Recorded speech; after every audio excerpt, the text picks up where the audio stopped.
Hello दोस्तों, आज हम आपके सामने लेके आए हैं basic concepts of macro economics का चैप्टर। और दोस्तों इस चैप्टर में हमको बहुत सारे टर्म्स सीखने हैं, बहुत सारे डेफिनेशन सीखनी है। और वो डेफिनेशंस दोस्तों हमको हेल्प करने वाली है नेशनल इनकम अकाउंटिंग के चैप्टर के प्रैक्टिकल क्वेश्चन को सॉल्व करने में। तो दोस्तों आइए अपना हम सबसे पहला डेफिनेशन देखते हैं, जो कि है डोमेस्टिक टेरिटरी के बारे में। दोस्तों सबसे पहली बात यह कि डोमेस्टिक टेरिटरी को आप लोग इकोनॉमिक टेरिटरी भी कह सकते हैं। इसके दो नाम होते हैं, डोमेस्टिक एंड इकोनॉमिक। अब दोस्तों ये जो भी टर्म है इसका मतलब ये है, it is the collection of all those areas from where an individual और अ कंट्री अर्न हिज या इट्स इनकम। तो दोस्तों डोमेस्टिक टेरिटरी कह लो या इकोनॉमिक टेरिटरी कह लो, ये उन एरियाज़ के बारे में है, उन कलेक्शन ऑफ एरियाज़ के बारे में है जहाँ से या तो कोई व्यक्ति या कोई कंट्री अपनी अर्निंग करता है।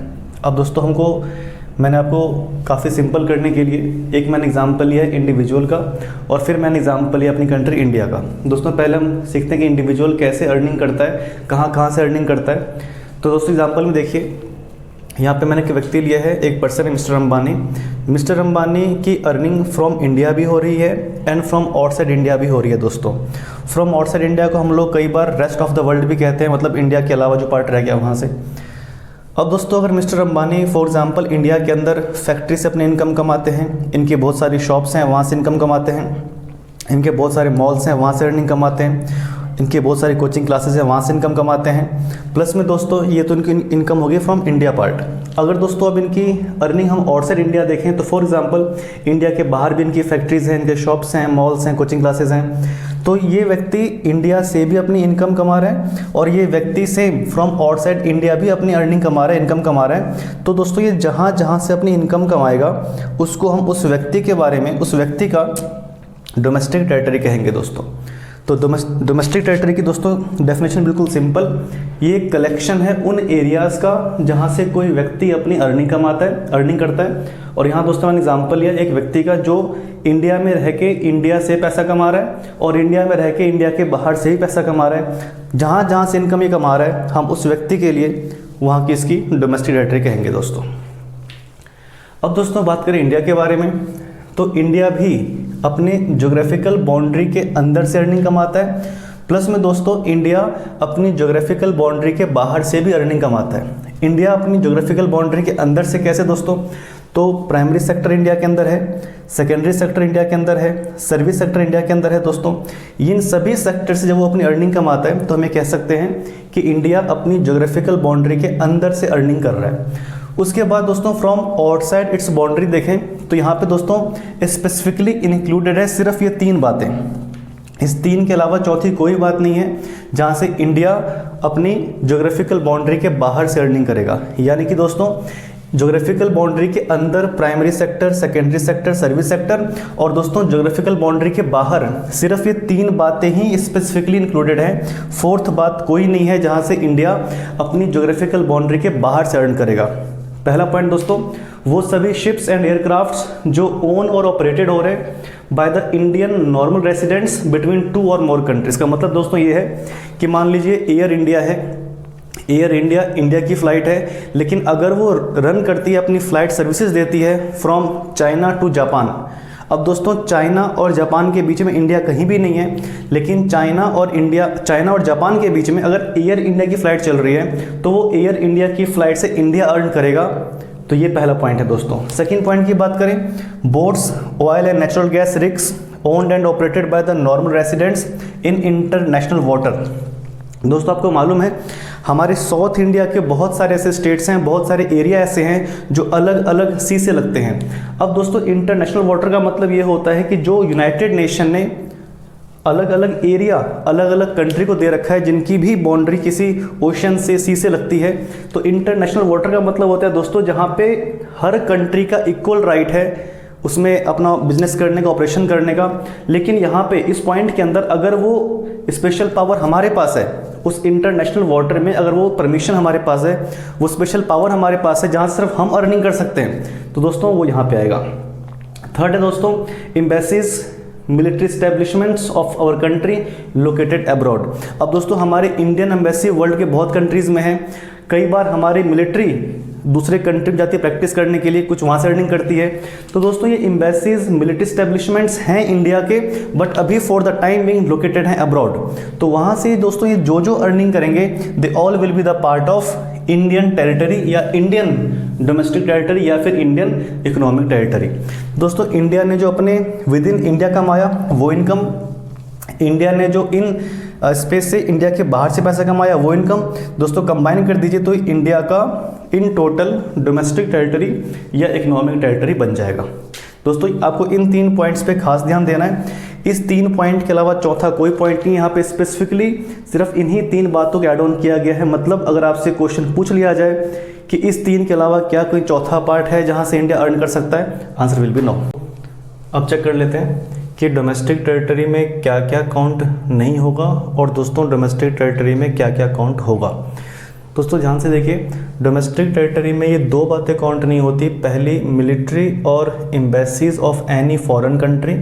अगर किसी दूसरे कंट्री की एम्बेसीज, किसी दूसरे कंट्री की मिलिट्री अगर हमारी कंट्री में है इस वक्त, वो वहाँ से कुछ भी अर्निंग कर रहे हैं, तो हमारी कंट्री का डोमेस्टिक टेरिटरी का पार्ट नहीं माना जाएगा। सिमिलरली दोस्तों बहुत सारी ऑर्गेनाइजेशंस ऐसी होती हैं जो एक कंट्री के लिए नहीं बल्कि ओवरऑल पूरे दुनिया के लिए काम कर रही होती हैं, जिन्हें हम लोग बोलते हैं इंटरनेशनल ऑर्गेनाइजेशंस। ये सब जिस कंट्री में भी होंगी दोस्तों, इंडिया में भी है, तो ये जहाँ जहाँ पे सिचुएटेड हैं वो पार्ट दोस्तों इंडिया का पार्ट नहीं माना जाएगा। उसके बाद दोस्तों ये 3 बात आप ऑलरेडी जान चुके हैं कि डोमेस्टिक टेरिटरी में क्या क्या हमेशा काउंट होगा। पहला, ships and aircrafts owned and operated by the normal residents between 2 और मोर कंट्री। दोस्तों हमने इसमें एग्जांपल क्या लिया था कि फॉर एग्जांपल चाइना और जापान के बीच में दोस्तों एयर इंडिया की फ्लाइट चल रही है और एयर इंडिया उससे अर्निंग कर रहा है। तो air India being an Indian firm, Indian company, उन दोनों के बीच में कमा रही है, जो कि इंडिया का पार्ट नहीं है, ना चाइना है ना जापान है। तो दोस्तों वहाँ से होने वाली इनकम इंडिया का पार्ट है। सेकंड दोस्तों, fishing boats, oils and natural gas rigs, floating platform. दोस्तों आपने देखा होगा बहुत सारी मूवीज़ के अंदर या कभी डिस्कवरी चैनल पे कि खुले ओशंस के अंदर दोस्तों बहुत बड़े बड़े मशीन्स लगे होते हैं, ट्रैक्टर लगे होते हैं, हैवी इक्विपमेंट्स लगे होते हैं और दोस्तों वो सब उस ओशन में से तेल बाहर निकाल रहे हैं। तो दोस्तों वो सब इंटरनेशनल वाटर होता है, वो पानी पूरी दुनिया का पानी है, उसमें इंडिया खड़े होकर अपना काम कर रहा है बिकॉज इंडिया के पास स्पेशल परमिशन है। अब दोस्तों वो वाटर अगर पूरी दुनिया का है, इंटरनेशनल वाटर है, लेकिन परमिशन इंडिया के पास है, तो इंडिया वहाँ से जो कुछ भी अर्निंग कर रहा है अपने किसी भी एसेट का इस्तेमाल करके, तो वो सब अर्निंग दोस्तों इंडिया के डोमेस्टिक का पार्ट माना जाएगा। नेक्स्ट पार्ट दोस्तों, इंडिया की एम्बेसीज, इंडिया का मिलिट्री अगर वर्ल्ड में कहीं पे भी है और वहाँ से कुछ भी अर्निंग कर रहा है, तो दोस्तों उस कंट्री में रहने के बावजूद वो हमारी कंट्री नहीं है, but for the time being जहाँ पे हमारी एम्बेसीज है, जहाँ पे हमारी मिलिट्री है, वो सब वहाँ से होने वाली इनकम दोस्तों इंडिया का पार्ट माना जाएगा। ये दोस्तों हमारे पास नेक्स्ट टॉपिक है कि किसी भी चीज़ को हम लोग कैसे आइडेंटिफाई करें कि वो डोमेस्टिक टेरिटरी का पार्ट है या नहीं है। तो दोस्तों 2 मेथड है, method A and method B. Method A को दोस्तों हम लोग इंक्लूजन मेथड कहते हैं और मेथड बी को हम लोग दोस्तों रूल मेथड कहते हैं। मेथड ए बहुत ही सिंपल है दोस्तों, आप चेक कीजिए इन 3 में से कोई भी चीज़ अगर आप चेक कर रहे हो, जैसे कि दोस्तों अगर हम बात करें या उसमें एग्जांपल लेता हूं, मैंने यहाँ पे एग्जांपल लिया इंडियन एम्बेसी इन जापान, और दोस्तों मैंने सेकंड एग्जांपल लिया इंडियन कंपनी इन जापान। अब दोस्तों ये 2 एग्जाम्पल है मेरे सामने और दोनों में से मेरे से ये पूछा गया है कि इन दोनों में से कौन सा इकोनॉमिक टेरिटरी या डोमेस्टिक टेरिटरी ऑफ इंडिया में काउंट होगा। अब दोस्तों इंक्लूजन मेथड से मैं देखूं तो इंडियन एम्बेसी, क्या इन तीनों में से कोई पॉइंट इंडियन एम्बेसी के बारे में है? तो हाँ दोस्तों ये रहा, हमारी एम्बेसी, हमारी मिलिट्री स्टैब्लिशमेंट अभी बाहर है, हमारी मिलिट्री, हमारी एम्बेसी बाहर है। तो दोस्तों इंक्लूजन मेथड कहता है कि हाँ वो पॉइंट यहाँ पे है, तो it will be counted in domestic territory of India. अब दोस्तों सेम एग्जांपल को अगर मैं रूल मेथड पे देखूं तो रूल मेथड कहता है आप जिसको डोमेस्टिक टेरिटरी आइडेंटिफाई करना चाहते हैं, जिसको मतलब दोस्तों हम तो इंडियन कंपनी को और इंडियन एम्बेसी को आइडेंटिफाई करना चाहते हैं, ठीक है, तो वहाँ यह बात चेक कीजिए कि उस पर्टिकुलर एस्टेब्लिशमेंट पर कौन से कंट्री का लॉ एप्लीकेबल होगा। अब दोस्तों पॉइंट कहना चाह रहा है कि आप इस पे चेक करो और इस पे चेक करो, इन दोनों पे कौन से कंट्री का रूल एप्लीकेबल है। तो दोस्तों इंडियन एम्बेसी भले ही जापान में है, लेकिन इंडियन एम्बेसी पे डायरेक्ट कंट्रोल हमारे इंडिया का होगा। और दोस्तों इंडियन कंपनी अगर जापान में है तो इस कंपनी के ऊपर इंडियन गवर्नमेंट का कभी भी डायरेक्ट कंट्रोल नहीं होता। इंडियन कंपनी अगर जापान में है तो उस कंपनी के ऊपर, उस पर्टिकुलर बिल्डिंग के ऊपर जापानीज गवर्नमेंट का कंट्रोल होगा। फिर क्या है दोस्तों, जिस कंट्री का लॉ एप्लीकेबल होगा वो एस्टेब्लिशमेंट उस कंट्री की डोमेस्टिक टेरिटरी मानी जाएगी। अब दोस्तों इंडियन एम्बेसी के ऊपर डायरेक्ट रूल है इंडियन गवर्नमेंट का, तो ये पार्ट है हमारी डोमेस्टिक टेरिटरी का। इंडियन कंपनी इन जापान, इस पे दोस्तों रूल एप्लीकेबल है जापानीज गवर्नमेंट का, तो इस पे हम इसको बोलेंगे कि ये जापानीज डोमेस्टिक टेरिटरी है। तुम दोस्तों ऐसे आइडेंटिफाई करना है। हम कुछ एग्जांपल दोस्तों और ले रहे हैं और चेक करते हैं कि रूल ए पे, मेथड ए पे और मेथड बी पे हम कैसे आइडेंटिफाई करना सीखेंगे। आइए दोस्तों हम इस 5 पॉइंट को देखते हैं अपने दोनों मेथड पे, मेथड ए पे एंड मेथड बी पे, कि इन पांचों में से कौन सा इंडिया के डोमेस्टिक टेरिटरी का पार्ट है और नहीं है। हमको दोस्तों इन दोनों मेथड पे चेक करना है। अगर दोस्तों हम पॉइंट ए की बात करें तो पॉइंट ए कह रहा है दोस्तों इंडियन कंपनी इन लंदन। अब दोस्तों आप सबसे पहले इंक्लूजन मेथड में जाइए कि क्या इस 3 पॉइंट में कहीं पे भी इंडियन कंपनी की बात हो रही है। चेक कर लो दोस्तों, यहाँ पे शिप्स और एयरक्राफ्ट की बात हो रही है, यहाँ पे boats, oil, natural gas rigs की बात हो रही है, प्लेटफॉर्म की बात हो रही है, एम्बेसी और मिलिट्री एस्टेब्लिशमेंट की बात हो रही है। यानी कि दोस्तों इस पॉइंट इंक्लूजन मेथड के अंदर इस तीनों पॉइंट में दोस्तों कंपनी वर्ड मिसिंग है। तो मेथड ए के हिसाब से दोस्तों ये जो एग्जाम्पल है ये डोमेस्टिक टेरिटरी ऑफ इंडिया का पार्ट नहीं माना जाएगा। दोस्तों इसी हम सेम एग्जाम्पल को मेथड बी पे चेक कर लेते हैं। मेथड बी कहता है दोस्तों कि आप जिस चीज़ को चेक करना चाह रहे हैं, तो हम तो दोस्तों इंडियन कंपनी को चेक करना चाह रहे हैं लंदन में जो है, तो आप वहाँ ये चेक कीजिए कि इसके ऊपर, इस एस्टेब्लिशमेंट के ऊपर कौन से कंट्री का रूल एप्लीकेबल होगा। तो दोस्तों अगर कोई इंडियन कंपनी, भले ही कंपनी इंडिया की है लेकिन है लंदन में, उसकी बिल्डिंग लंदन में है, यानी दोस्तों उस बिल्डिंग पे, उसके लेबर लॉ पे, उसके मीटिंग्स पे सब कुछ यूके का लॉ चलेगा। तो दोस्तों मेथड बी भी ये कहता है कि ये इंडियन एम्बेसी, ये Indian company Indian domestic territory का पार्ट नहीं है, ये यूके यानी कि लंदन का पार्ट है। तो दोस्तों दोनों मेथड से ही इसका आंसर क्या आया कि ये इंडिया का पार्ट नहीं है, इंडिया के डोमेस्टिक टेरिटरी का पार्ट नहीं है। दोस्तों बात करें Google office in India, Google office in India दोस्तों, अब ये गूगल ऑफिस इंडिया में है। अब दोस्तों यहाँ पे चेक कर लीजिए इंक्लूजन मेथड क्या कहता है। इंक्लूजन मेथड कहता है दोस्तों ये 3 भी एडेड हैं डोमेस्टिक टेरिटरी के अंदर। ये 3 भी मतलब दोस्तों, मतलब above all 3 points plus any establishment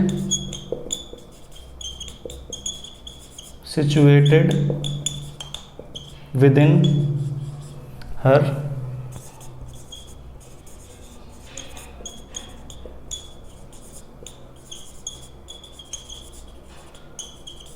geographical boundary.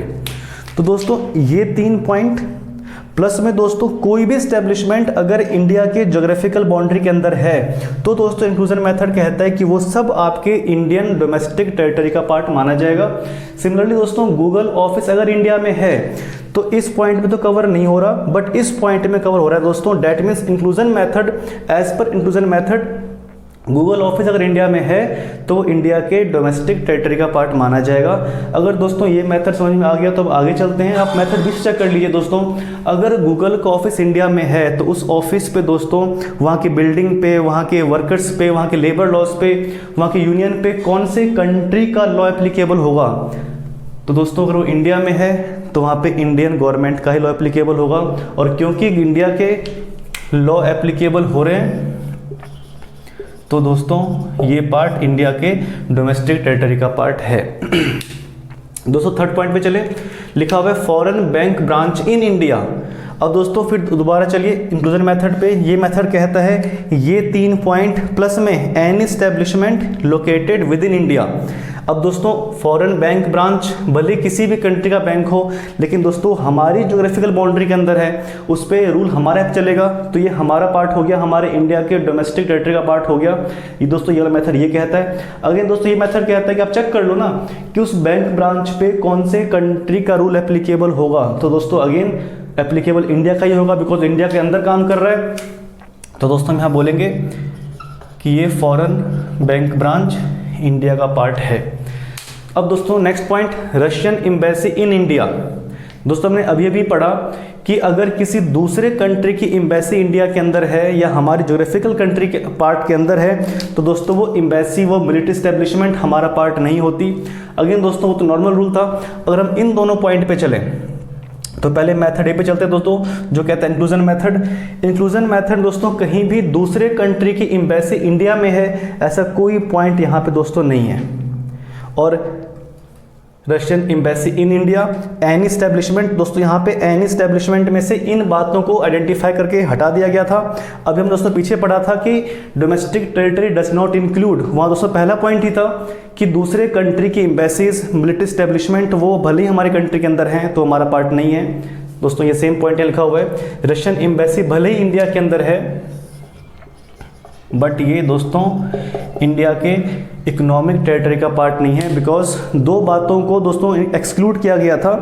पहला, दूसरे कंट्री की मिलिट्री स्टैब्लिशमेंट, दूसरे कंट्री की एम्बेसीज अगर वो हमारी कंट्री के अंदर हैं, और सेकंड दोस्तों यूनाइटेड नेशंस की जो बहुत सारी ऑर्गेनाइजेशंस हैं, WHO, IMF, यूनिसेफ, इन सबको दोस्तों ये भले ही आपके कंट्री के अंदर हैं लेकिन फिर भी वो आपके कंट्री के डोमेस्टिक या इकोनॉमिक टेरिटरी का पार्ट नहीं मानी जाएंगी। लास्ट दोस्तों देखते हैं, लिखा हुआ है office of Reliance in New York. अब दोस्तों इस पॉइंट को चेक करते हैं मेथड ए पे एंड मेथड बी पे और देखते हैं कि इसका आंसर क्या आता है। Office of Reliance in New York दोस्तों इस मेथड से देखिए क्या ये तीनों पॉइंट में कहीं भी कवर हो रहा है? नहीं हो रहा। क्या ये हमारी ज्योग्राफिकल बाउंड्री का पार्ट है? नहीं है। तो दोस्तों ये हमारे डोमेस्टिक टेरिटरी का पार्ट नहीं है, भले ही ये इंडियन कंपनी है। मेथड बी चेक कर लो दोस्तों, इस ऑफिस ऑफ रिलायंस पे जो न्यूयॉर्क के अंदर है उस पर कौन सी गवर्नमेंट का लॉ एप्लीकेबल होगा दोस्तों? अगेन यहाँ पे इसका आंसर आता है जो न्यूयॉर्क गवर्नमेंट होगी वो एप्लीकेबल होगा रूल्स के ऊपर। तो दोस्तों ये पार्ट इंडिया के डोमेस्टिक टेरिटरी का पार्ट नहीं है। तो दोस्तों इस प्रकार से आपको हर एक जो भी पॉइंट आपको चेक करना हो आपने हमेशा इंक्लूजन मेथड या रूल मेथड फॉलो करना है, आपके सामने इन टोटल आंसर आ जाएगा। इसकी में कोई भी डाउट है दोस्तों, कुछ भी आपको पूछना हो प्लीज़ कमेंट बॉक्स में कीजिए। धन्यवाद।